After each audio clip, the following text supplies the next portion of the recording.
Querido amigo, hoje o nosso compromisso é estudarmos todo o capítulo 25 do livro de Atos.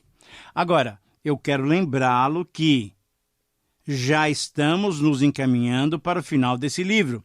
E logo mais, daqui a 4 programas, estaremos estudando os livros de Samuel, conhecendo então mais alguns detalhes da história de Israel. Vá se preparando para isso. Como é que você está se sentindo exatamente agora? Pense um pouquinho.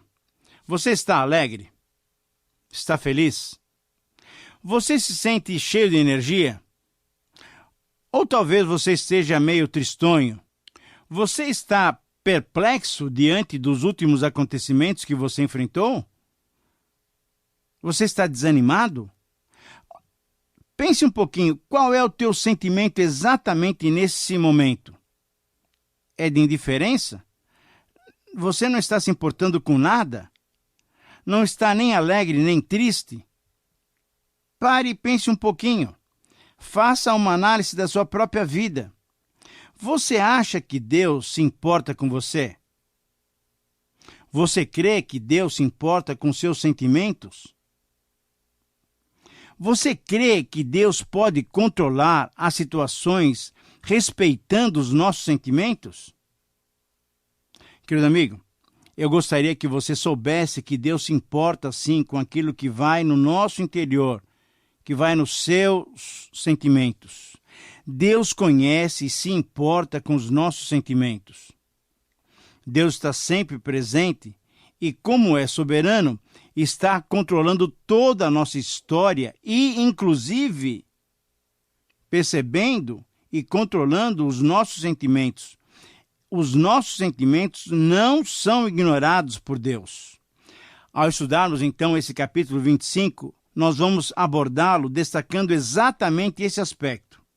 Nós vamos considerar os sentimentos dos personagens apresentados nessa narrativa de Lucas. Mais de 2 anos tinham se passado desde que Festo tinha colocado Paulo na prisão em Cesareia. Festo agora estava esperando algo acontecer para se desfazer do problema que ele tinha herdado de Félix. Os judeus ainda respiravam ódio contra os cristãos e especificamente contra Paulo. Enfim, certamente esses foram anos difíceis para Paulo. Agora, você pode imaginar como um missionário, como alguém chamado por Deus para pregar o evangelho, para divulgar as boas novas de salvação nos mais diversos lugares do império. Você pode imaginar como ele estava se sentindo? Será que tinham sido anos perdidos? Havia perplexidade. Paulo não conseguia compreender todos os detalhes, mas os seus sentimentos estavam colocados diante de Deus. Certamente ele não estava chateado, não estava murmurando. Além de poder ser servido por seus irmãos de fé, conforme nós vimos no programa passado, no capítulo 24, versículo 23, ele também estava sendo útil, estava pregando o evangelho aos soldados e a todos os responsáveis pela sua guarda. Lucas provavelmente estava com Paulo e possivelmente já tinha escrito ou estava terminando o seu evangelho e estava alinhavando as ideias desse livro, do livro de Atos, que agora nós estamos estudando. Paulo, por sua vez, mesmo preso durante 2 anos, ao invés de sentir-se abatido e sentir-se desencorajado por não poder atuar da maneira que ele pensava que deveria atuar, ele estava exercendo uma poderosa influência durante todo esse tempo. Ele tinha testemunhado isso, ele testemunhou isso posteriormente em 2 Coríntios 4, 7 a 9, quando lemos as suas palavras. Temos, porém, esse tesouro em vasos de barro, para que a excelência do poder seja de Deus e não de nós. Em tudo somos atribulados, porém não angustiados, perplexos, porém não desanimados, perseguidos, porém não desamparados, abatidos, porém não destruídos. Querido amigo, essa influência, essa atuação de Paulo, mesmo sem poder se movimentar, era tão grande que alguns estudiosos são de opinião, que a carta aos Efésios foi escrita nesse período. Embora a minha posição seja de que Paulo escreveu as 4 cartas da prisão em Roma, em Atos 28, certamente ele acompanhava o progresso das igrejas que tinha estabelecido nas suas viagens anteriores. E talvez até ele estava rascunhando as cartas que depois escreveria de Roma. O cristão pode estar encarcerado, sim, mas a palavra de Deus nunca fica prisioneira dos homens ímpios. A instrumentalidade de Paulo, colocando nas mãos do Senhor a sua própria vida, era de tal modo tão visível que, decorrido esses 2 anos, os judeus ainda estavam totalmente enraivecidos contra ele. Nós verificamos isso nos versículos iniciais desse capítulo 25. No versículo 1 até 5 do capítulo 25, nós vemos que os judeus mantiveram no seu coração esse ódio contra Paulo. Também porque Paulo continuava produzindo frutos para o Senhor Jesus Cristo. Nesse capítulo 25, então, encontramos também um novo personagem, esse novo personagem compondo a narrativa do livro de Atos. Ele tinha sido mencionado por Lucas no capítulo anterior, no último versículo, em 24 e 27.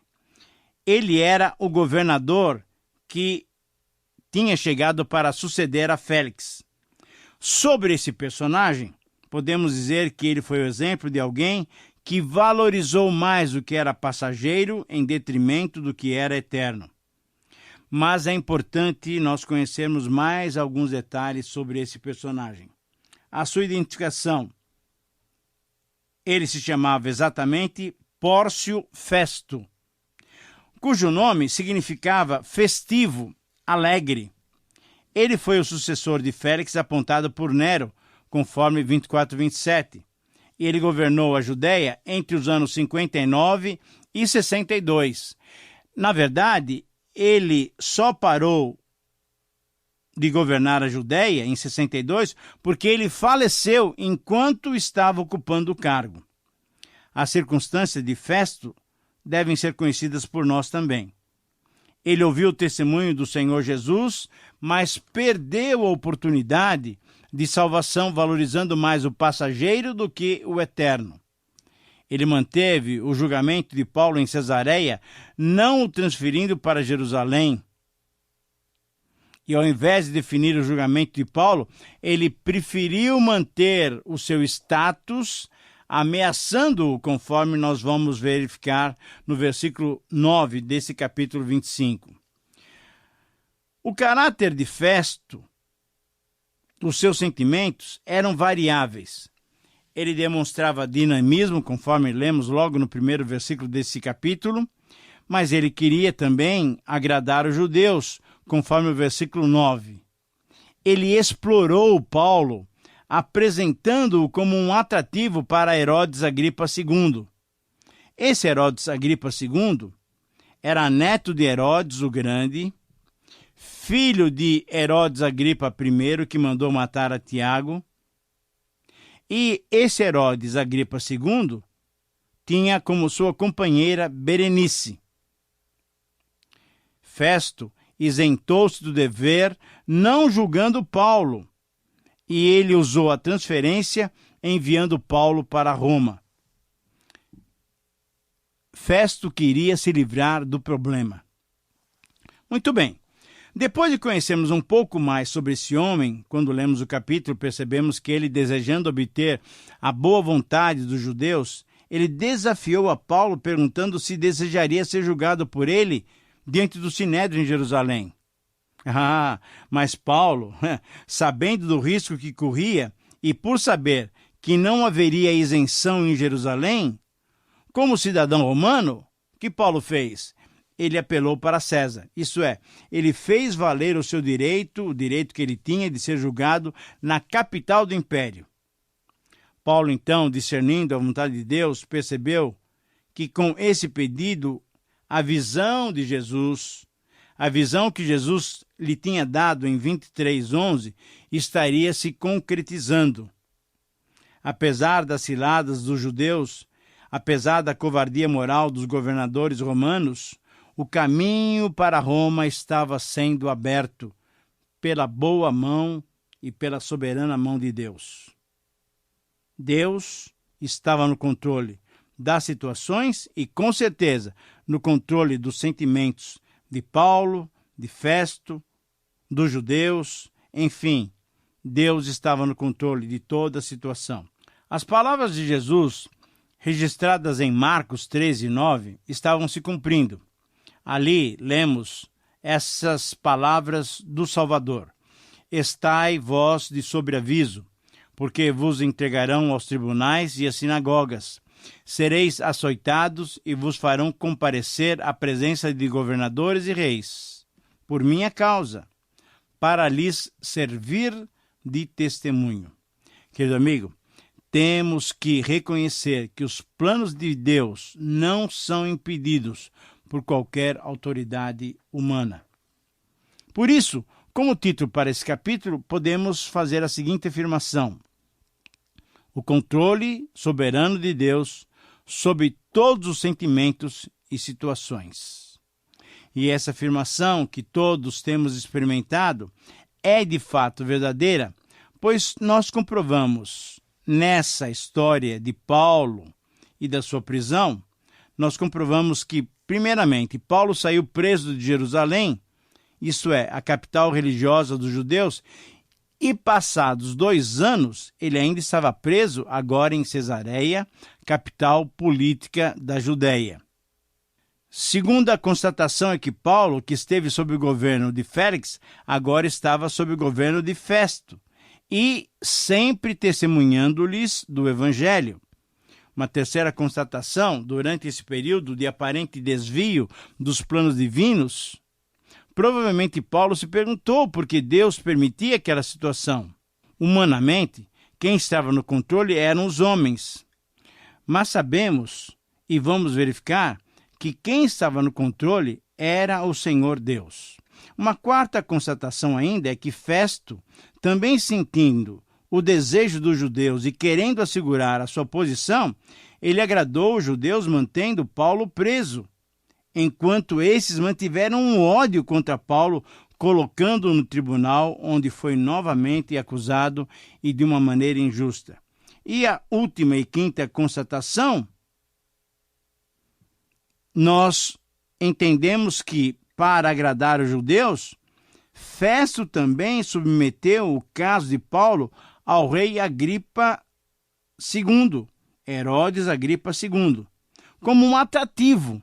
Então, na verdade, Festo, ao invés de ter um julgamento imparcial, ele quis cativar a atenção e os benefícios de Herodes Agripa II, mostrando essa atração diferente. Esse homem agora estava sendo julgado por uma nova doutrina que estava sendo lançada.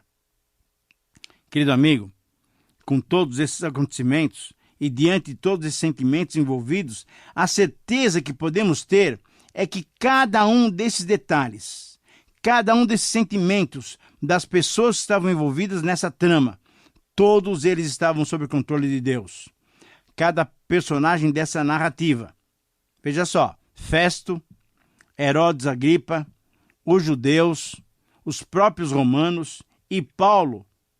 Cada uma dessas personagens tinham seus sentimentos diferentes a respeito dessa situação, mas todos eles estavam sob o controle de Deus.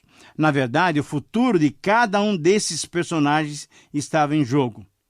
Com esses sentimentos variados, somente Deus poderia conduzir toda essa situação para a realização dos seus planos.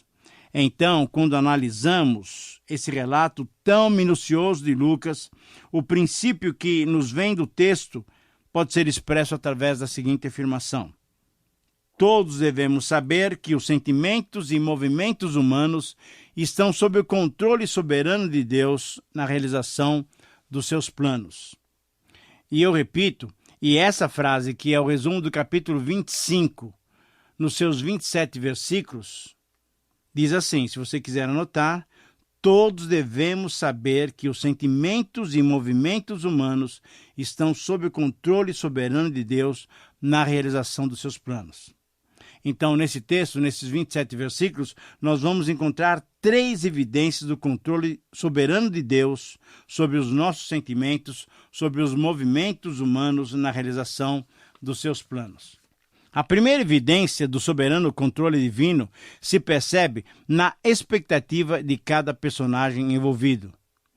Qual era a expectativa dos judeus? Eles desejavam matar o apóstolo Paulo. Eles nutriram tanto ódio contra o apóstolo que isso demorou por 2 anos e eles queriam matar Paulo. A expectativa de Paulo era rebater as falsas acusações, era refutar a injustiça cometida contra ele. E a expectativa de Festo era assegurar o apoio dos judeus. Ele desejava, na verdade, ter um governo tranquilo. A segunda evidência do controle soberano divino se percebe na intenção de cada personagem envolvido. Versículos 13 a 22, nós percebemos essas intenções. A intenção de Herodes, Agripa II e Berenice era simplesmente saudar o novo governador e ajudá-lo. Na verdade, até bajulá-lo. Queriam apresentar-se ao novo governador demonstrando que eles eram pessoas confiáveis. Eles queriam, na verdade, manter boas relações com Roma. E isso, para eles, era importantíssimo. Qual era a intenção de Festo?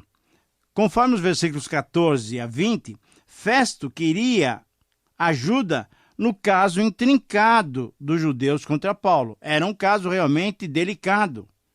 E ele queria argumentos sólidos para enviar Paulo a Roma para poder ser julgado, então, diante da corte da capital do império.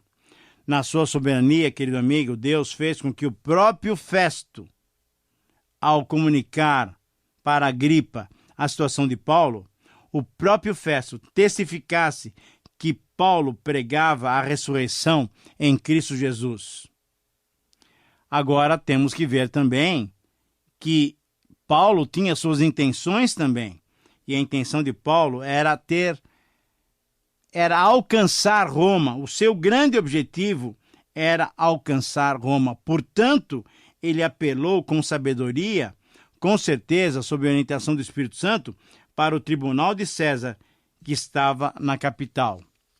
Uma outra intenção é que ele tinha proposto no seu coração, e conforme a vontade de Deus, ele deveria pregar na capital, para dali seguir adiante, chegando até a Espanha, conforme depois ele relata em Romanos 15, 24.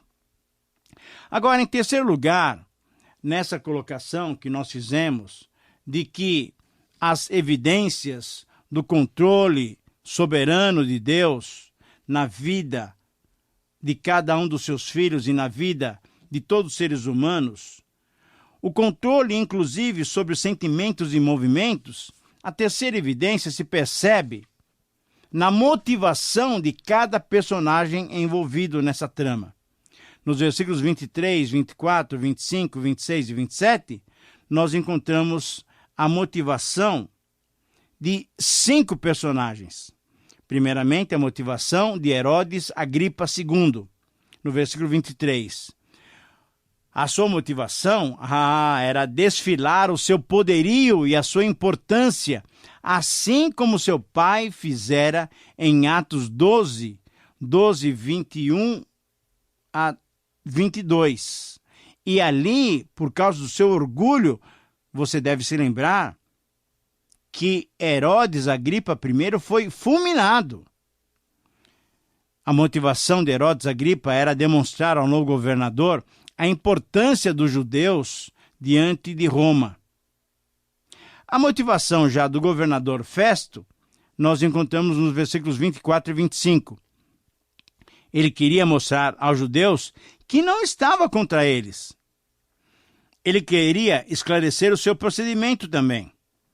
Agora, temos que considerar também a motivação de Roma. Roma, na sua legislação, ela era motivada a dar amplo direito de acusação com provas, mas também dava amplo direito de defesa com contraprovas. Embora fosse um império humano e mundano, algumas linhas de conduta eram corretas. Em quarto lugar, nós vemos a motivação dos judeus. Eles queriam Paulo em Jerusalém para fazerem uma cilada contra ele, para que pudessem matá-lo. Eles queriam matá-lo, queriam silenciar Paulo, porque Paulo tinha se tornado um proclamador ousado do Evangelho do Senhor Jesus Cristo. E em quinto lugar, nós encontramos a motivação de Paulo nos versículos 10 a 11. Logicamente, ele queria se defender das falsas acusações, mas ele estava pronto, segundo as suas próprias palavras, para morrer, se isso fosse necessário, se ele viesse ser realmente demonstrado como culpado. Ele, na verdade, queria se ver livre para continuar pregando o Evangelho, pois se sentia devedor a todos que não conheciam o Evangelho, conforme ele declarou em Romanos 1, 14 e 15. Querido amigo, você crê que Deus é soberano e em sua providência tem tudo sob o seu controle? Você crê que Deus, em sua soberania, faz com que todas as coisas ajudem na realização dos seus planos? Você crê que Deus tem um alvo para a sua vida e que ele faz parte dos seus planos a serem realizados? Quais desses exemplos vistos nesse capítulo você quer seguir na sua vida? O exemplo de Herodes Agripa II? O exemplo de Festo? Dos judeus? Dos romanos? Ou você quer seguir o exemplo de Paulo? O que é que você tem feito com as oportunidades que Deus tem lhe concedido? Querido amigo, quando participamos dos planos divinos, devemos deixar que Deus controle todos os nossos sentimentos e todos os nossos movimentos. Que Deus nos abençoe. A minha oração é que você tenha condições dadas pelo próprio Deus de praticar essas lições que você tem aprendido durante esses estudos. Um grande abraço e que Deus te abençoe.